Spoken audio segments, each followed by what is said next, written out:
Dinheiro, Minhas Regras. Com Carol Sandler. 6h48, Carol Sandler. Boa tarde, boa noite. Boa noite, Bruna. Tudo bom com você? Tudo bem com você? Tudo bom, Carol? Tudo ótimo. Oi, Cris. Tudo bom com você? Tudo bem também, tudo tranquilo. Carol, poupar ou investir, hein? Eis a questão neste começo de ano. Olha, eu tô recebendo tanto essa pergunta, é super legal a gente falar sobre isso por aqui. Porque a verdade é o seguinte, quando você vai tomar essa decisão, você precisa comparar quais são os juros que você paga na sua Aliás, Carol, desculpa te interromper, eu fui absolutamente redundante. Eu falei poupar ou investir, que é exatamente a mesma coisa. Na verdade, a mesma coisa, e eu já peguei a deixa e fui embora. Na verdade, a minha pergunta era pagar as contas, pagar dívidas ou investir, ou como conciliar as duas coisas, porque no começo de ano, olha, é desesperador. Quando eu paguei IPVA alguns dias atrás, eu quase tive um infarto, né? Esse é que é o problema. Essa que é a questão. Chorar. Aliás, pagar. Aliás, talvez entre nessa nossa lógica equação a ser resolvida, Carol.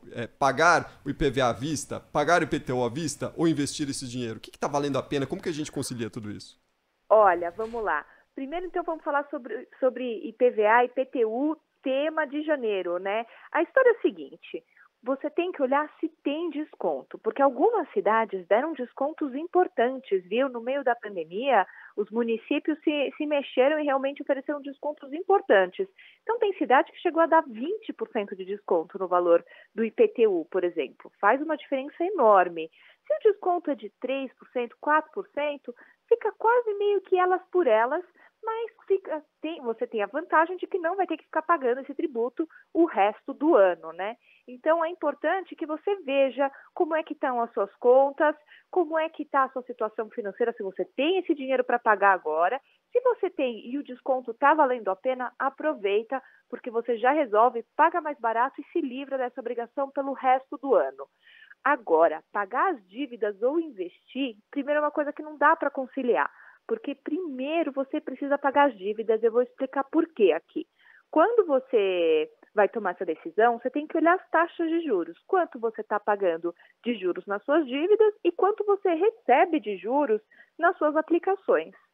Via de regra, hoje no Brasil, não existe aplicação que tenha juros melhores do que os juros que a gente paga nas nossas dívidas. A gente vive no país com as maiores taxas de juros para o consumidor do mundo. Então, quando o cartão de crédito é 300% ao ano e a nossa Selic rende 2% ao ano, não tem nem o que pensar. Você paga primeiro as dívidas, por mais dolorido que isso seja, e depois, quando tiver resolvida a questão, você começa a investir. Muito bem, viu só, Bruna Barbosa? Tô ouvindo a Carol atenta, porque eu sempre fico nessas, porque cresci, Carol, ouvindo que temos agora, não sabemos se teremos no futuro. E isso é o que muita gente faz com essas contas, né? Sei lá, se você tem aí R$1.000 para pagar conta agora, paga esses 1.000 ou faz ali essa divisão, divide em 12 vezes. Então, talvez se você tem essa grana agora, melhor gastar. Agora, gastar com essa conta, né, no caso. Agora, falando um pouquinho do mercado financeiro de hoje, Carol, o dólar fechou em 5,41. É muito. Foi uma loucura hoje o dia do mercado financeiro. O dólar teve essa alta enorme. A bolsa ficou na maior volatilidade o dia inteiro, sobe e desce. E no final fechamos de novo em queda. Eu estava vendo aqui, é uma sequência de quedas, de 6 quedas consecutivas.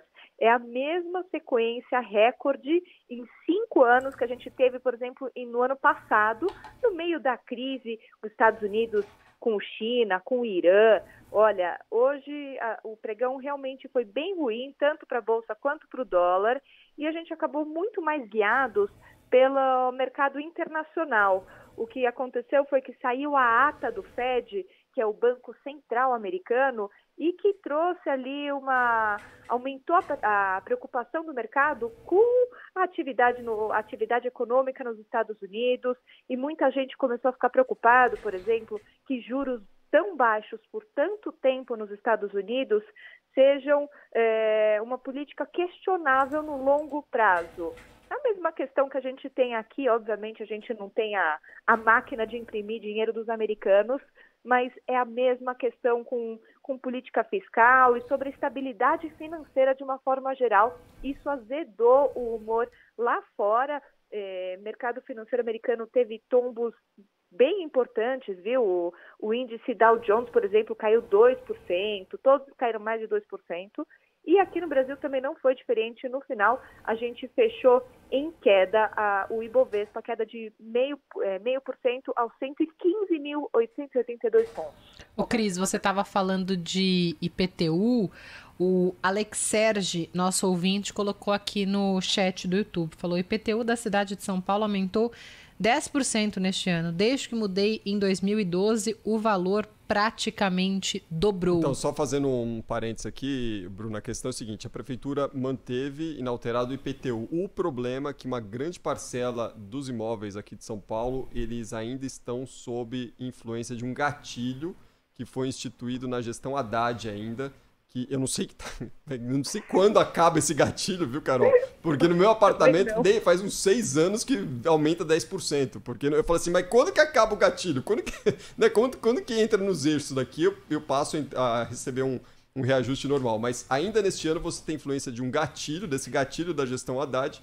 Isso deve elevar o IPTU aí, desses imóveis em 10%. Os outros devem permanecer na mesma taxa. Se vai ter ou não, a gente vai receber nos próximos dias o boleto ali do IPTU e a gente vai prestar atenção nas dicas da Carol Sandler para saber se paga antecipadamente ou joga lá para frente. O meu é muito caro, viu, Carol? Não sei por que raios, mas o meu é muito caro. Eu moro perto de metrô, essas coisas, é muito caro. Sim.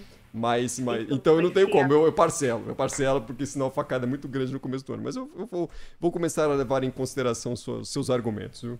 A ideia é que se você não conseguiu parcelar agora, mas ficou com essa vontade, faz o seguinte, já começa a se organizar e juntar dinheiro e investir esse dinheiro para no ano que vem você conseguir virar essa chave.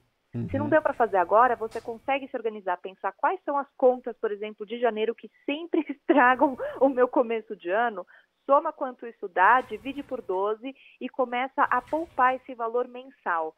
Desse jeito, quando você virar a chave no ano que vem, você vai conseguir pagar tudo isso à vista e vai começar o ano com o pé direito. Bom, tem um efeito psicológico importante. Quando você receber e conseguir pagar à vista, pelo menos você não vai ter aquela facada durante 10 meses na sua vida pagando o IPTU, no caso do IPTU. Exatamente. Exatamente. Você vai guardando esse dinheiro todo mês, aí ele vai rendendo e assim aos poucos você vai construindo uma vida financeira que você se torna dono das suas escolhas, ao invés de ficar refém do próximo boleto que chega pelo correio. Exatamente.